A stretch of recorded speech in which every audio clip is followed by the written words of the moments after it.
Ya estamos de vuelta, gracias por seguir con nosotros. Oscuro panorama en El Salvador. El país vive una de las etapas más difíciles de su historia reciente. Solo entre el 1 de enero y el 28 de febrero de este año, 1.380 personas han sido asesinadas, según cifras de la Policía Nacional Civil. El terror parece apoderarse de sus calles. No sería esta la primera vez que El Salvador ocupa los primeros lugares en el ranking mundial de violencia. La nación centroamericana cerró el 2015 con una tasa de 104 homicidios por cada 100.000 habitantes, convirtiéndose en uno de los países sin guerra más violentos del planeta. Todo esto se debe a la batalla librada entre las bandas criminales Barrio 18 y Mara Salvatrucha, que nacieron en los Estados Unidos y hacia los años 90 migraron para sembrar terror entre los habitantes del país más pequeño de Centroamérica. Entre 2012 y 2014 se promovió una tregua entre pandillas que fue respaldada por la OEA y la Iglesia Católica. Durante este periodo no cesaron ni la extorsión ni el secuestro, pero la tasa de homicidios bajó de 15 a 7 asesinatos diarios. Sin embargo, la negociación nunca tuvo la aprobación popular y aunque para muchos esta era producto de un acuerdo entre el gobierno y las pandillas, el entonces presidente Mauricio Funes hoy lo niega. No hubo una negociación entre el gobierno y las pandillas. El gobierno lo único que le dio fue seguimiento a ese acuerdo. Funes es enfático al decir que no ordenó la tregua y tampoco concedió beneficios a los cabecillas en las cárceles. Sin embargo, acepta haber facilitado la logística necesaria para que la negociación entre los criminales se hiciera efectiva. Hicimos un apoyo logístico para que la tregua se diera. Este fue el escenario propicio para que en enero de 2015 el actual presidente Salvador Sánchez Serén declarara la guerra de frente a las maras con la creación de 3 batallones de reacción inmediata. La decisión repercutió drásticamente en las cifras de homicidios, pues la cantidad de muertes por día aumentó a 18 el año pasado e incluso llegó a 22 personas asesinadas diariamente en el mes de febrero de 2016. Para algunos salvadoreños ya se ha vuelto costumbre salir a la calle y encontrarse con los cuerpos de sus vecinos baleados en medio de la violencia que sacude al país en los últimos años. A esta hora saludamos al padre Antonio Rodríguez, creador del proyecto de pacificación que había mantenido precisamente la tregua entre autoridades y las maras, además uno de los hombres más importantes en procesos de contención de violencia entre pandillas. Nos acompaña desde San Salvador. Una buena tarde. Hola, buenas tardes a todos y a todas, ¿verdad? Padre, bienvenido, por supuesto.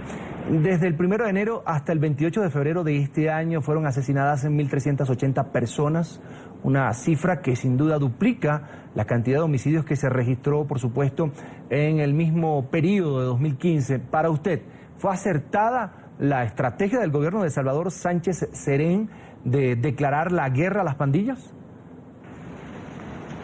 Pero creo que en parte es acertada y en parte tiene todavía vacíos importantes. Me parece que la guerra no hay que declarársela a nadie, ¿verdad? Porque me parece que es un factor de escalada de la violencia. Lo que hay que declararle a toda la criminalidad es una respuesta integral que contemple los 4 elementos fundamentales de solucionar los conflictos, como puede ser la prevención social de la violencia, las políticas de reinserción, los marcos del debido proceso y el respeto al debido proceso y a los derechos fundamentales. Y el otro factor importante es los procesos de diálogo nacional, que no quiere decir negociación. Hay que diferenciar entre diálogo y negociación. Me parece que estos elementos son fundamentales en una cultura de paz y creo que lo que sucede en estos momentos es que falta la integralidad en la respuesta a este fenómeno de violencia y de escalada de la violencia histórica. Padre, usted estuvo involucrado directamente en el proyecto de pacificación entre 2012 y 2013. ¿Cómo se vivió este proceso en el país? Le pregunto, ¿se respiraba realmente paz? Hombre, yo creo que el proceso aquel anterior tenía algo importante, que fue detener la escalada de la violencia y detener la escalada del conflicto, ¿verdad? Pero ese contexto también careció de elementos fundamentales, como pudo ser la transparencia, como fue integrar a otros actores y sectores y la pluralidad inclusive ese momento también careció de haber construido la política de Estado de prevención social y de reinserción. Por lo tanto, aquel momento que tuvo un factor importante, que es parar y construir espacios de diálogo, le faltó elementos de integralidad que hoy todavía no los tenemos. Entonces, el contexto actual lo único que hace es escalar las violencias diferentes en el país y acrecentar y mutuar el fenómeno delictivo. Aunque la población, padre, no estaba muy de acuerdo con aquello del proyecto de pacificación, las cifras revelaron que en esos 2 años hubo en promedio 7 homicidios por día. En 2014 ya subió a 10 y en 2015 se subió mucho más, a 18. Este año fueron 22 asesinatos por día. ¿Usted justifica el que se haya cambiado esta estrategia? Bueno, yo creo que no se tuvo que haber seguido ni aquel camino ni el que tenemos ahora. Me parece que no podemos responder a la multicausalidad de este fenómeno y a la profundidad de las causas históricas que vive el país en escalada de violencia, tanto en la guerra civil como en esta guerra o en este conflicto social que vivimos. No lo podemos hacer con estrategias, ¿verdad? Porque las estrategias responden a momentos coyunturales que pueden terminar maquillando, mutuando o generando comportamientos adversos en diferentes contextos. Lo que yo sí creo es que no podemos seguir hablando de estrategias, de actividades, de plan, de resultados, de metas. Lo que tenemos que estar hablando es de un plan nacional para el rescate de los valores, de la paz y de un proceso que responda a la multicausalidad y a la estructuralidad de la violencia y de la escalada de violencia delictiva. Me parece que necesitamos un plan y un acuerdo de nación de todas las fuerzas sociales, políticas, productivas del país, que esto no lo tenemos. No podemos seguir respondiendo con estrategias a un fenómeno histórico que tiene profundas raíces y tiene excesivas aristas, comportamientos y perversidades. Ahora, las maras, padre, ¿sí cumplían a cabalidad las condiciones de esa tregua que se dio en su país? Bueno, yo creo que no sabemos, porque el acuerdo nunca fue muy transparente.